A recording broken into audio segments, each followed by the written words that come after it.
اعوذ باللہ من الشیطان الرجیم بسم اللہ الرحمن الرحیم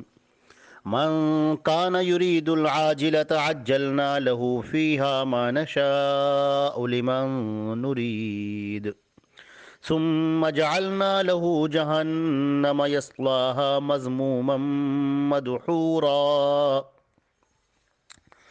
یہ سورہ اسراء کی آیت نمبر 18 ہے، اور ترجمہ ان آیات کا یہ ہے کہ من کان یرید العاجلہ، جو اس جلدی والی دنیا کو پانا چاہتا ہے، عجلنا لہ فیہا ما نشاء، تو ہم اس کو فوری طور پر، جلدی کے طور پر اسے ہم دے دیتے ہیں جو ہم چاہیں، لمن نرید، اور جس کو ہم چاہیں۔ ثم جعلنا لہ جہنم، پھر ہم اس کے لیے جہنم متعین کر دیتے ہیں، یصلاها مذموما مدحورا، جس میں وہ ذلیل اور خوار ہو کر داخل ہوگا۔ اس کے اندر، اس آیت کے اندر یہ بات بیان کی گئی ہے، جو اس سے پہلے جو باتیں تھیں کہ جو کفار ہیں، مشرکین ہیں، وہ اللہ کے نبی حضرت محمد مصطفیٰ صلی اللہ علیہ وسلم کی پیروی نہیں کر رہے ہیں اور ان کی باتوں کو تسلیم نہیں کر رہے ہیں، اس کی بنیادی وجہ یہی دنیا طلبی ہے۔ اور بہت سارے لوگ جو سچی طور پر جانتے ہیں کہ اسلام کیا ہے اور اللہ کے پیارے رسول حضرت محمد مصطفیٰ صلی اللہ علیہ وسلم اللہ کے بھیجے ہوئے رسول ہیں، وہ جانتے ہیں، لیکن اس کے باوجود اس کو وہ نہیں مانتے، تسلیم نہیں کرتے۔ اس کی وجہ یہ ہے کہ وہ اسی دنیا کو ترجیح دیتے ہیں۔ تو اللہ نے فرمایا کہ دیکھو، جو اس دنیا کو چاہے گا، یہ جو دنیا ہے جو بہت جلد ختم ہو جانے والی ہے، اور انسان ایک متعینہ مدت تک کے لیے اس میں رہنے والا ہے، اور اس کے بعد ایک وہ دن آئے گا کہ اس انسان کو یہاں سے جو ہے واپس بلا لیا جائے گا، اور ایک ایسا بھی دن آئے گا کہ جس دن یہ پوری دنیا ختم کر دی جائے گی۔ تو یہ جو دنیا ہے، یہ فوری دنیا ہے، بہت جلدی مل جانے والی دنیا ہے۔ تو یہ دنیا اگر کوئی اس کو چاہتا ہے تو یاد رکھے کہ ہم اسے دنیا دے دیں گے۔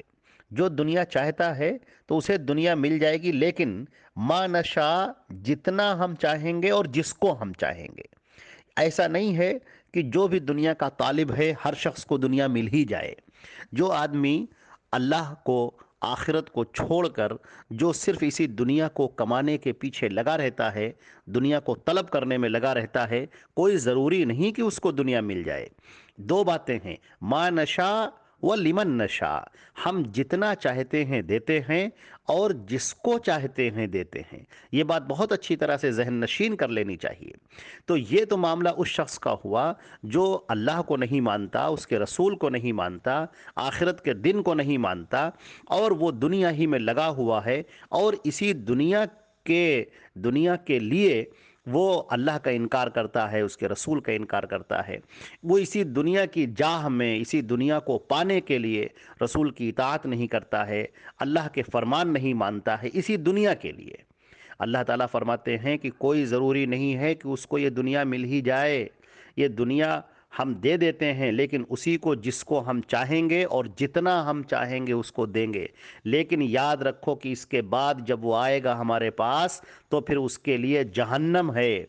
جہنم کا عذاب ہے، آگ میں جلنا ہے، اور طرح طرح کا عذاب ہے، دردناک عذاب، المناک عذاب، اذیت ناک عذاب، رسوا کر دینے والا، ذلیل کر دینے والا عذاب۔ اور وہ جہنم میں داخل ہوگا، دھکے دے کر اس کو داخل کیا جائے گا، ذلیل کر کے داخل کیا جائے گا، رسوا کر کے داخل کیا جائے گا۔ لیکن جو مومنین ہیں، مومنین صادقین ہیں، جو اللہ پر ایمان لانے والے ہیں، اس کے رسول پر ایمان لانے والے ہیں، اللہ اور رسول کی اطاعت کرنے والے ہیں، ان کے لیے ایک بات تو یقینی ہے کہ آخرت ان کی پکی ہے، آخرت ان کی شاندار ہے، وہ اس سے مطمئن ہو جائیں۔ آخرت ان کی نہایت شاندار ہے، آخرت ان کی نہایت بلند ہے، آخرت میں ان کے لیے وہ ہے جو انہوں نے تصور بھی نہیں کیا ہوگا۔ لیکن دنیا ہم جس کو چاہتے ہیں، جتنی چاہتے ہیں، جب چاہتے ہیں دیتے ہیں۔ لہٰذا مومنین کا معاملہ تو یہ ہے کہ ان کے یہاں اگر دنیا ان کو مل جاتی ہے تو وہ اللہ کا شکر ادا کرتے ہیں، اور اگر دنیا نہیں ملتی ہے تو وہ صبر کرتے ہیں، اور دونوں حالتوں میں اللہ رب العزت کے ہاں ان کا بلند مقام ہے۔ یہاں تک کہ یہ جلد گزر جانے والی دنیا کو جب چھوڑنے کا وقت آتا ہے، جب وہ اس دنیا سے رخصت ہوتے ہیں، تو فرشتے ان کے پاس میں آتے ہیں، ان کو سلامتی کی دعائیں دیتے ہیں، اور ان کی روح کو یہاں سے لے کر جاتے ہیں، اور اس کے بعد جو ان کی نعمت نعمتوں کا سلسلہ شروع ہوتا ہے تو پھر وہ ختم ہونے کا نام ہی نہیں لیتا۔ پھر یہ جو سلسلہ جو شروع ہوتا ہے، پھر ہر دن ان کے لیے ایک نیا مزہ ہے، نیا لطف ہے، نئی اور شاندار اور عمدہ زندگی ہے، نئی راحتیں ہیں، اللہ کی طرف سے عنایتیں ہیں، اللہ کی مہربانیاں ہیں، اللہ کی نوازشیں ہیں۔ اور اس کے بعد جب وہ جنت میں جب وہ داخل ہوگا اور جنت کے اندر جو اس کو نعمتیں ملیں گی، اس کا تو کیا پوچھنا۔ اللہ کے رسول صلی اللہ علیہ وسلم نے فرمایا کہ ما لا عین رأت ولا اذن سمعت ولا خطر على قلب بشر، نہ کسی آنکھ نے دیکھا ہوگا، نہ کسی کان نے سنا ہوگا، اور نہ کسی کے دل پر اس کا خیال آیا ہوگا۔ لہذا یہاں پر یہ بات بہت اچھی طرح سے کہی جا رہی ہے کہ آدمی سمجھ لے کہ یہ دنیا جس کو اللہ رب العزت چاہتا ہے، اس دنیا میں سے جتنا حصہ چاہتا ہے دیتا ہے، اور جس کو چاہتا ہے دیتا ہے۔ کوئی ضروری نہیں ہے کہ جو بھی دنیا کا طالب ہے اس کو دنیا مل ہی جائے، وہ جتنا چاہتا ہے اس کو اتنی دنیا مل جائے، یہ کوئی ضروری نہیں ہے۔ لیکن یہ ضروری ہے کہ اگر کوئی آخرت کو چاہتا ہے تو اللہ اس کو اتنا نوازتا ہے، اتنا زیادہ دیتا ہے کہ جس کا وہ تصور نہیں کر سکتا۔ تو ایک سچا انسان اور ایک عقل مند انسان وہی ہے جو اللہ کی اطاعت کرے، اس کے رسول کی اطاعت کرے، اللہ کے حکموں پر چلے، اس کے رسول کے حکموں پر چلے، اور اپنی زندگی کو بہتر بنائے۔ یہاں تک کہ اگر اللہ اسے اس دنیا کے اندر خوب رزق عطا فرما دے، رزق کی فراوانی کر دے، تو وہ اللہ کے شکر میں گر جائے، اللہ کا شکر ادا کرے۔ اور اگر اس کے اوپر دنیا تنگ ہو جائے، اور وہ بھی اللہ کی حکمت کے تحت ہے، چنانچہ وہ اس پر صبر کرتا ہے، آنے والی مصیبتوں پر صبر کرتا ہے، پریشانیوں پر صبر کرتا ہے، تو اللہ کے ہاں اس کا مقام اور اس کا مرتبہ بلند ہوتا چلا جاتا ہے۔ لہٰذا مومن کے لیے خیر ہی خیر ہے۔ اگر اسے نعمتیں ملتی ہیں تو اللہ کا شکر ادا کرتا ہے، یہ بھی خیر ہے۔ اور اگر اسے اذیت اور تکلیف ملتی ہے، مصیبت یا پریشانی آتی ہے، اور اس پر وہ صبر کرتا ہے، تو یہ بھی اس کا بلند مقام ہے، اور اللہ کے ہاں اس کا انتہائی عمدہ درجہ ہے۔ لہذا یہ فرمایا گیا کہ ایک عقل مند انسان وہی ہے جو اس دنیا کو چھوڑ کر بلکہ آخرت کی فکر کرے، اسی دنیا کے پیچھے نہ پڑا رہے۔ دنیا لے، دنیا میں اس کا حصہ ہے، اللہ نے دنیا میں بھیجا ہے، دنیا کو حاصل کرے، لیکن اس طریقے سے جو اللہ نے بتایا ہے، حلال کمائی کے ذریعے سے دنیا کو حاصل کرے، کوئی حرمت والا کام نہ کرے، حرام کام نہ کرے، کسی کو دھوکہ دے کر، کسی کا مال غصب کر کے، چوری کر کے، یا کسی کی آنکھوں میں دھول جھونک کر جو دنیا کمائی جائے، اللہ کے احکامات کو توڑ کے جو دنیا کمائی جائے، نبی کریم صلی اللہ علیہ وسلم کے فرمان کی دھجیاں بکھیر کر جو دنیا کمائی جائے، وہ دنیا اچھی نہیں ہے، وہ دنیا بالکل بابرکت نہیں ہے، وہ دنیا بے برکتی والی دنیا ہے، وہ مصیبت اور پریشانی اور آلام کو لانے والی دنیا ہے۔ لیکن وہ جو دنیا کمائی جائے جس میں اللہ کے احکام کی رعایت ہو، نبی کے فرمان کی رعایت ہو، کسی کے دل کا نہ دکھانا ہو، کسی کے ساتھ دھوکہ اور فراڈ نہ کرنا ہو، محنت سے جو دنیا کمائی جائے، اس دنیا کے اندر خیر ہے اور اس دنیا کے اندر برکت ہے۔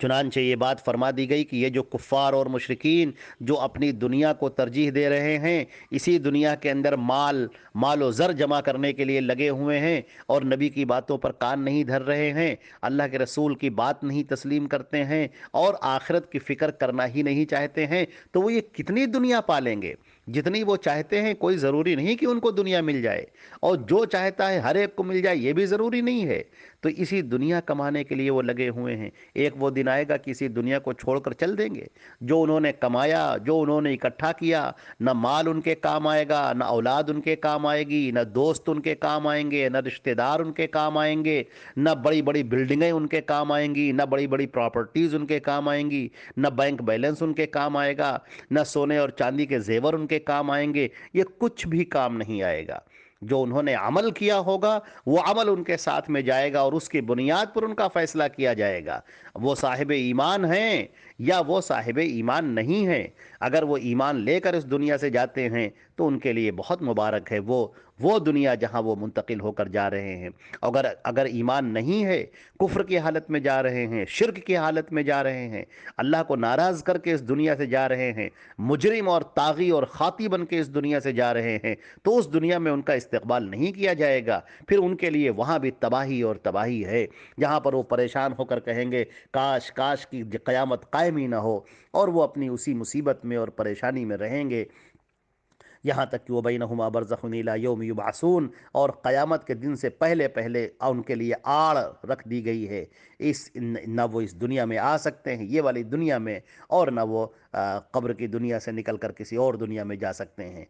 آدمی اس دنیا میں رہتا ہے اور اس کے بعد جب اس کی موت ہو جاتی ہے تو عالم برزخ میں منتقل ہوتا ہے۔ عالم برزخ کے بعد پھر جب قیامت کا دن ہوگا تو عالم محشر میں ہوگا، اور عالم محشر میں پل صراط پر سے گزرنے کے بعد یہ تو جنت میں جائے گا یا جہنم میں جائے گا۔ یہ انسان کا سفر ہے، یہ سفر جو عالم ارواح سے شروع ہوا اور ماں کے پیٹ سے ہوتا ہوا انسان اس دنیا کے اندر آیا ہے۔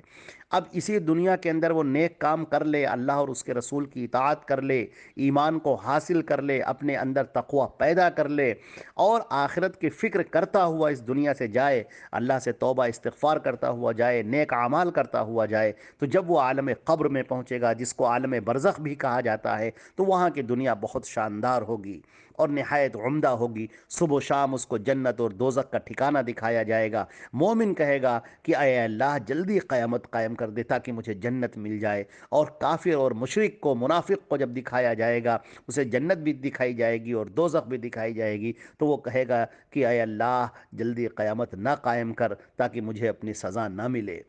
میرے بھائیوں، میرے عزیزوں، بہت زیادہ ضرورت ہے کہ ہم آخرت کی طرف فکر کرنے والے بنیں اور اس دنیا کے چکر میں اپنی آخرت کو برباد نہ کریں۔ اللہ رب العزت ہم کو اور آپ کو عمل کرنے کی توفیق عطا فرمائے۔ وآخر دعوانا الحمدللہ رب العالمین۔